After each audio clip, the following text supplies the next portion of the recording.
मला येत नाही हे तुमच्या डिक्शनरीमधनं काढून टाका. मला माहिती नाही हे सुद्धा तुमच्या डिक्शनरीमधनं काढून टाका. आज सगळं अवेलेबल आहे.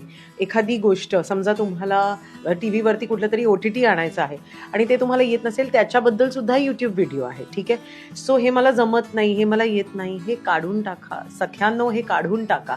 अशी एकही गोष्ट नाहीये जी स्त्रीला जमत नाही. तुम्हाला सगळं जमतं. तुम्ही थोडीशी त्याच्यावर थोडंसं लक्ष दिलं, थोडंसं त्याच्या अवतीभोवती काय आहे त्याची इन्फॉर्मेशन काढली की तुम्हाला सगळं जमू शकतं. फायनान्शियली इंडिपेंडेंट होणं शिका. जरी तुम्ही हाऊसवाईफ असाल, जरी तुम्ही काम करत असाल, तरी एक इमोशनल इंडिपेंडेंट होणं शिका. स्वतःवर प्रेम करणं शिका. आय थिंक स्वतःवर प्रेम करणं जेव्हा तुम्ही शिकता ना, तेव्हा ह्या सगळ्या गोष्टी आपसूक होतात. सो स्वतःवर प्रेम करणं शिका. स्वतःला डाऊट करू नका. आपल्या मुलींना अनेक प्रॉब्लेम्स असतात. आपल्या हार्मोन्समुळे होतात, आपल्या मूड स्विंग्समुळे होतात, आपल्या बॉडीमध्ये इतके चेंजेस होतात. त्यांना एक्सेप्ट करा.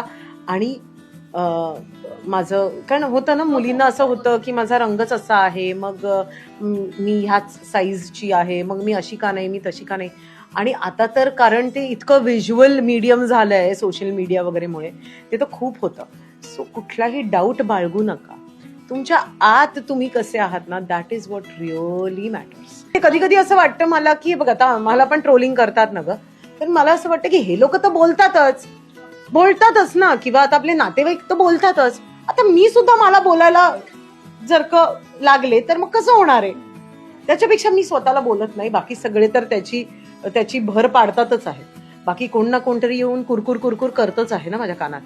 त्यापेक्षा ह्या लोकांना बोलू देत, पण मला बोलणार नाही. एवढं करा. स्वतःला बोलू नका. स्वतःला मोटिवेटच करा. ओके, ठीक आहे, आज मी जरा केक खाल्ला जास्त, काय हरकत नाही, मला मज्जा आली. That's it.